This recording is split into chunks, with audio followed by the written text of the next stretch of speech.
언제나 평범하던 내 인생은 항상 평화로울 것 같았다. 딱 한 번이었다. 겨우 딱 한 번이었는데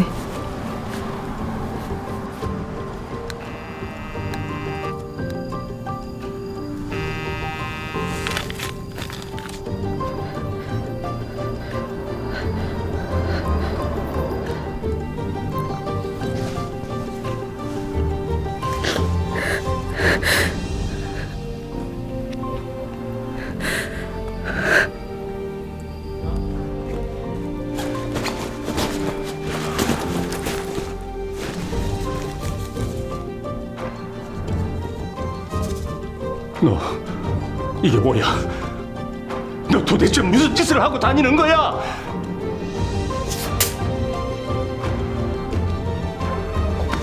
너 도대체 무슨 짓을 하고 다니는 거야? 아빠가 언제부터 저한테 신경을 쓰셨다고 이러세요? 그냥 평소처럼 하시죠. 그냥 저한테 신경 끄시라고요. 너 이 자식 지금 그걸 말이라고 해? 이 자식아! 그저 딱 한 번뿐이었을 호기심은 우리의 모든 걸 무너지게 만들었다.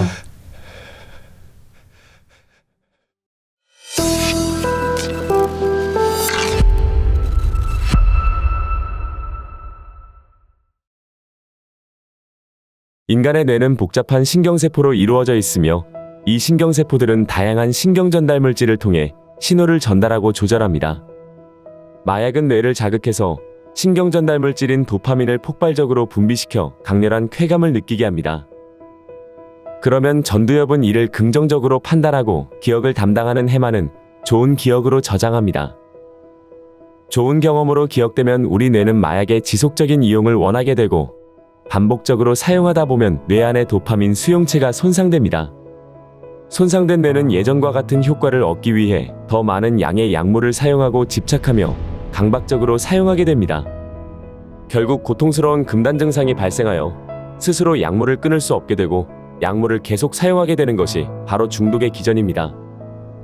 도파민이 분비되면 우리는 쾌감을 느끼고 성취감, 기쁨, 보람 같은 보상을 경험하며 더욱 의욕적으로 행동하게 됩니다.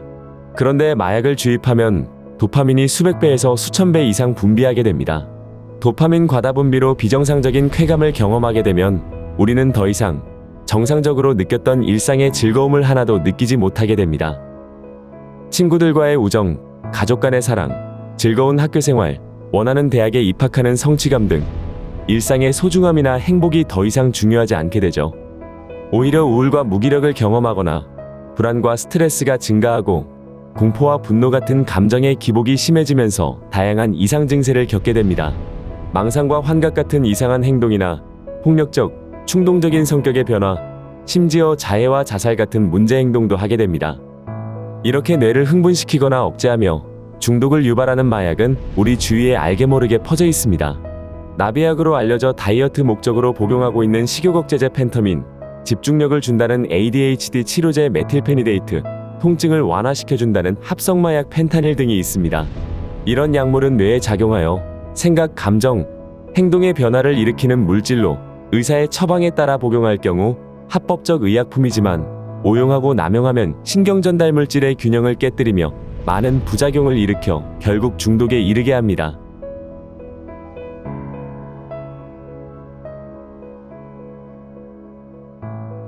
우리나라 청소년의 마약 문제 얼마나 심각한가요? 마약 사범 지수가 있어서 인구 10만 명당 검거되는 마약 사범 숫자를 보게 되는데요.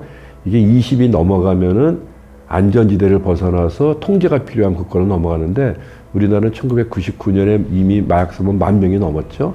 근데 최근에 2만 명까지 넘어가서 굉장히 위험한 수준에 이르렀고요. 더군다나 20대가 가장 많습니다. 최근에 20대가 급격히 늘고 있고 10대가 또 매년 50% 이상씩 증가하고 있어요. 최근 학생들에게 마약을 약으로 속여서 판매하는 일들이 있었다는데요. ADHD 치료제로 쓰던 메틸페니데이트하고 집중력을 높여주니까 학습 능력도 높여준다는 식으로 선전을 하고 그 음료에다가 모르게 몰래 이런 마약 각성제를 섞어서 아이들한테 먹였죠. 마약을 판매하는 사람의 특징은 처음에는 무료로 나눠줍니다.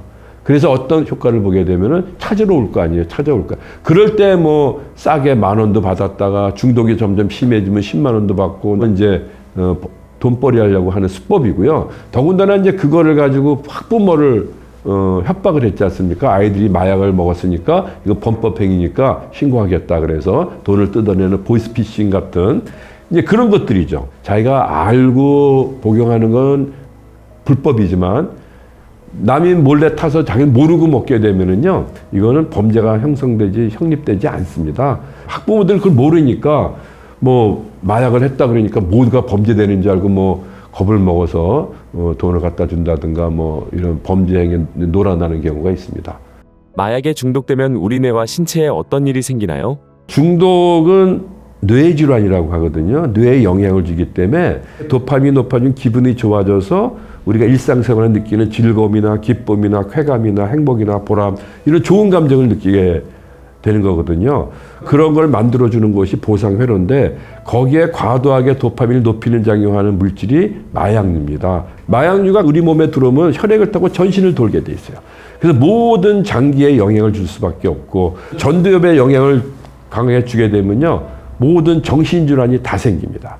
처음에는 불안 증세가 나타나고 심하면 뭐 공황장애도 나타나고 또 우울증도 생기고 심하면 정신병도 생기고 망상도 생기고 환각도 나타나서 그것 때문에 많은 범죄 행위도 나타나게 되죠. 또 그것뿐만 아니라 신체에 영향을 주니까 C형 간염 유병률이 일반인의 100배가 넘고요. 외국에서는 에이즈의 주범이 마약입니다. 10대의 마약 사용이 더 치명적인 이유는 무엇인가요? 청소년들은 성장하는 시기 아니겠습니까?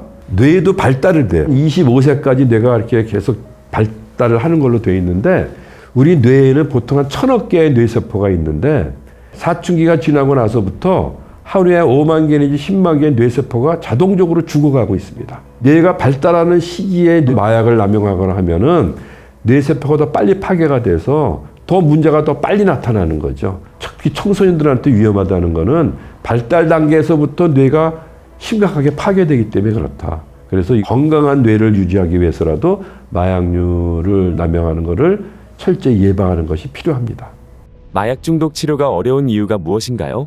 모든 중독은 딱 한 번으로 시작하는 겁니다. 마약류를 남용했을 때 한 번을 했는데 그때 어떤 좋은 기분을 느꼈다. 그러면 그 기억을 잊을 수가 없죠. 우리 뇌는 어떤 강렬한 경험이 들어오면 중요하다고 생각해서 뇌에 기억을 해놓고 이게 평생 유지가 되는 경향이 있어요.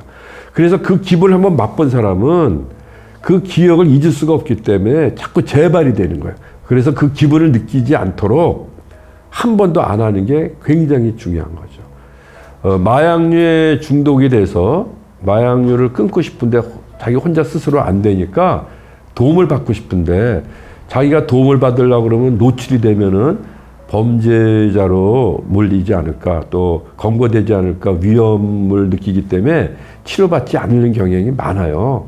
혹시 남용을 했더라도 치료를 받기를 원하면 국가에서 치료해주는 제도가 있어요. 치료보호 제도가 있기 때문에 비밀 보장이 되고 그래서 하루빨리 도움을 구하면 빨리 도움을 받을 수가 있어요. 기억에 남는 청소년 마약 중독 사례가 있으신가요? 20살 먹은 학생이 LSD라는 환각제를 처음 복용했는데 자기도 모르게 과량 복용을 했습니다. 그래서 어떤 증상이 나타났냐면은 가족들이 친가족이 아니고 자기를 죽이려고 누가 가족으로 위장해 들어왔다는 피해망상, 관계망상이 생긴 거예요. 집에 있는데 이모가 놀러 왔는데 이게 진짜 이모가 아니고 자기를 죽이려고 누가 이모로 가장했다는 생각이 든 거예요. 이모나 엄마 아버지가 짜고 자기를 죽이려고 그러니까 무섭죠. 도망도 못 가고 자기가 죽을 것 같으니까 급하게 막 부엌에 가서 부엌칼 갖고 와서 엄마하고 이모를 20군데 칼로 찔러 살해한 사건이 있었어요. 얼마나 끔찍합니까?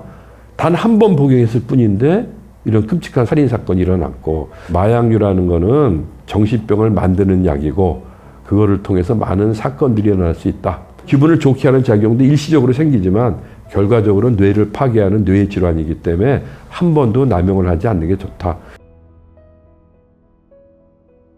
청소년 여러분, 아무도 중독이 되고 싶어서 약물을 남용하지는 않습니다. 수많은 중독으로 고통을 받고 있는 사람들도 한 번에 호기심으로 시작을 했는데 기억 때문에 자꾸 재발이 되고 반복이 되는 과정을 겪어가는 겁니다.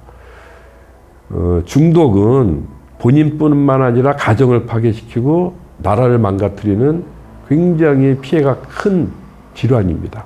그래서 질환에 걸리지 않도록 예방하는 것이 첫경입니다.